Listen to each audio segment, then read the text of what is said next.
When I was in the military, I went to this school. It was all about projects. They give you a wheelbarrow with 5 people, but the wheelbarrow had no wheel. They give you big ass cinder blocks, 2x4s, and you had to get all that shit from point A to point B at one carry. They want you to get creative.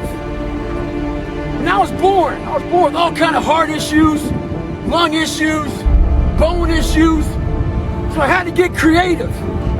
I didn't have a lot to work with. A lot of you use that as a fucking excuse. You don't have a lot to work with. So you want to die all preserved. Make sure you die being used up. Find out what you have and get maximum potential out of that motherfucker. Stay hard. We are leaving a lot on the table. My book is called Can't Hurt Me. Why is it called Can't Hurt Me? Life isn't fair. We have to understand that. It shouldn't be fair. It's a trial ground, it's a testing ground. It's built to make us harder.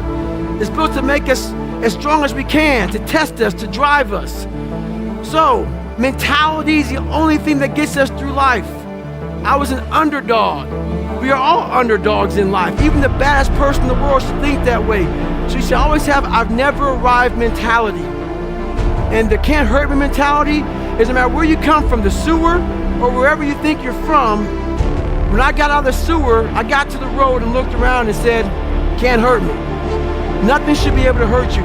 If you believe that, it starts to become true.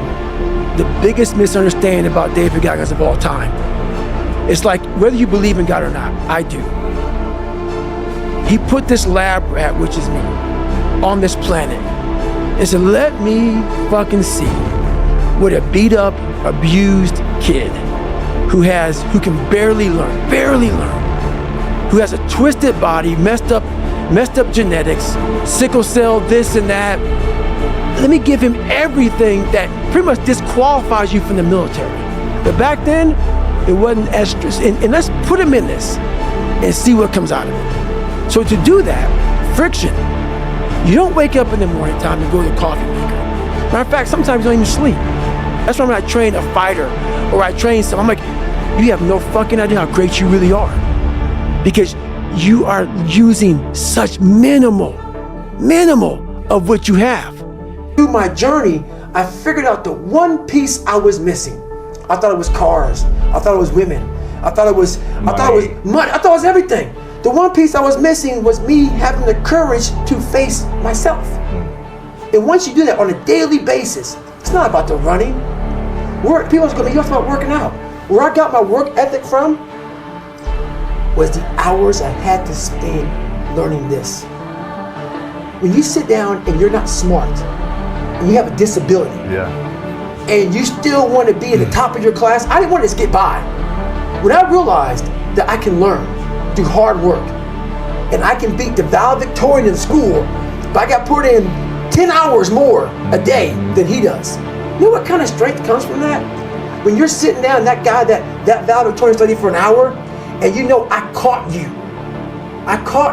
and I am dumb, but I have the work ethic to catch you. When Apollo Creed beat the fucking shit out of Rocky, beat the shit out of him, he kept fighting. He was a dumb fighter, couldn't read, that was me. Couldn't read, couldn't write, just punchy, everything about him. And Apollo beat the shit out of him. He was in that corner, and everybody was saying, stay the fuck down.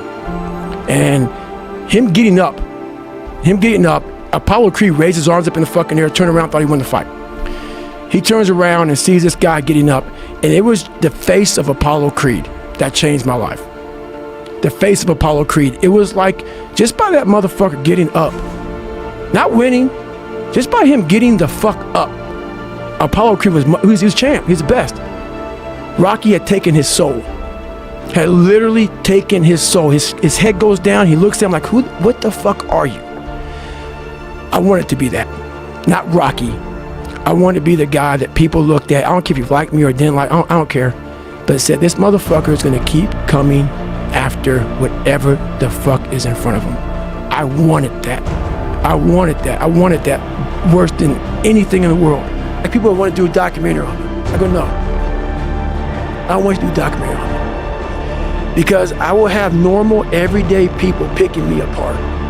Oh, his life is miserable. Who wants to live like that? It's crazy how it's almost like he's sick, he's psychotic. The most frustrating thing in the world for me is when normal people judge a man like myself on what it really takes to extract greatness from nothing. It takes every bit of who you are if you choose that route. If you don't, Merry Christmas, do what you gotta do. There was no talent. It was just try again, try again, try again. And that sucks, man. It builds an anger. It builds a fucking anger, man, when you see people just floating through life. But like, you're going back to Michael Jordan. We're both born February 17th. Jim Brown, great running back, February 17th. I was like, oh my God. And as I started getting older, I realized, man, I can't even dunk a fucking basketball. Man, I can't fucking run, man. My legs are all fucked up. I can't run a football. I'm not these guys. So that's when I started gravitating towards like the Crawfords, the people like that are in the book, just the normal everyday Joes. But they're not normal everyday Joes. What these guys had was courage, character, commitment, discipline. These are things that every human being can work on their own. You don't need talent. You need discipline. But the biggest key to success in anything you do is you gotta have an unlimited supply of fucking fuck you. This drive and passion, and it may come from nothing. Like for me, there was no passion, no drive, no nothing. But I had this fire that I'm gonna be somebody. And it has to be there because on all those bad days, and all those days you don't wanna do shit, you have to be your own motivator, your own coach, your own trainer, your own everything. If you pan it down here, you see it's about 3 o'clock in the morning and there's not a car or a person in sight. If you pan over here, it's the same thing, not a car or a person in sight. People want to know where I find my strength at, where I get my strength. I get it from a lot of places, but right now, this morning, I'm getting it from, there's not a motherfucker that's up. There's not a car, there's not a person. Everybody's in their bed, sleep, dreading that it's a Monday, hate it's a Monday. And I'm loving it. I'm loving that. Where everybody's getting weaker, I'm getting stronger. It's not about the running, the swimming, the push-ups, the sit-ups. It's about what those things do for your mentality. You don't get better on the daggone couch. You get better by coming out here and getting the fuck after it every daggone day. Stay hard. Call it maximizing minimal potential. I was born with nothing, but I realized that most people are lazy. So a lot of people, let's say out of 10%, let's say the average human being has 10%. Let's give me 2%. I know the average human being is gonna shit away 9 of that 10%. So if I utilize my 2%, I just fucked you up. Wow, yeah. And that's what people don't get. Maximize minimal potential. People look at me and say, man, that's bullshit, you got a lot of potential. No, I have a lot of accomplishments that I utilize my maximum potential. I maximize every bit I have to be where I'm at today. That's why I'm not balanced. I don't take days off. I don't have that wiggle room that some people do. And a lot of you don't either. So you gotta make that shit up somewhere. Maximize minimal potential. Perform without purpose. Because I go through, when I write these books, I try to dumb down David Goggins. How can I give normal people, and I'm normal, but I found something that most don't want to find. How can I speak to people and give them something from this crazy psychotic brain that I've developed? How can I give them that? So I sit down with Jennifer for years and write down perform without purpose, callous your mind, armor your mind, the cookie jar, the accountability mirror, shit that people can fucking use in their lives. You have to come into work, and work is, whatever your work may be, ready to go. And what that means is you may have failed miserably yesterday, but you come to work like, people are like, man, you just lost everything. How the hell are you this fucking damn motivated? Because this is what it takes. This is what the fuck it takes. And you gotta get it from wherever you can. Whether you make up this illusion of your life or this false reality that gets you motivated, whatever gets you motivated, it's gotta be here at the tip of your brain at all times. Because in those dark moments, you gotta pull it out. I kept picturing me falling down and getting up, and I was done. Even myself, I wanted to feel something besides defeat. I wanted to just go the distance. And that going the distance pushed me to a point of where now I go way past the distance. But the biggest one is we are all great. No matter if you think you're dumb, no matter if you think you're fat, no matter if you are fat, no matter if you've been bullied, or no matter if you just got back from Iraq or Afghanistan and you have no legs or your arms or whatever, man, we all have greatness. It just, you gotta find the courage. You gotta find the courage to put your Bose headphones on and silence the noise out of this world and to find it. And to find it because it's out there, but it's gonna take hard work, courage, self-discipline. It's gonna take all the non-cognitive skills. All the non-cognitive skills to be great. You know, smart is good, all this stuff is good, that's all cognitive.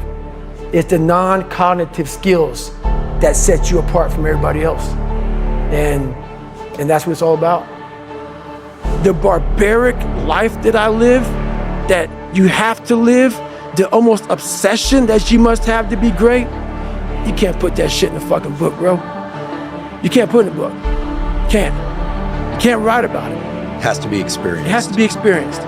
And you can't even, after you experience it, to write it in the book, it would seem like he needs to be locked up. Too gory. It's too gory. It doesn't make sense for a guy that every second of the day, he is trying to extract more from something. He's constantly thinking, he's constantly disciplined, never going off the path. Whatever is injured on him, he figures a way. It's a conqueror's mindset. And very few people, if any, can really understand what that is. Like, I'm almost 50, and I've been this way for almost 30 years. Like, what do you do for fun? You would never, like these questions, I don't get them. I don't understand them. So yeah. That's where David Goggins got really invented. Yeah. Was at a kitchen table with 20 spiral notebooks that were empty. And then 3 months later, they were full. And when you can go through that, I still have them in my storage unit. You go through these spiral notebooks of your life, and you realize, this is how I learned. This is unbelievable. There's no miles. It's not about the miles. It's that, having a discipline every day to say, for me to learn this one math problem, it's gonna take me 10 hours. And that's where and you realize through hard work, you can outwork anybody, no matter how badass they are. But that's the part people don't want to dive into. Yeah. So I started gravitating more towards the everyday person that went way beyond. They went to that blue to black line I talk about in the book. That blue to black line where you reach greatness. And I started realizing that's what I can do. I can outwork a motherfucker. I can outwork everybody. That's what it takes. I can't dunk. But over here, everything that I want is over here in this fucking pile of shit. Hard work, dedication, sacrifice. I can do that. I can do that all fucking day long. I can get up at 3 o'clock in the morning. I can outwork you. That's where I found greatness over there.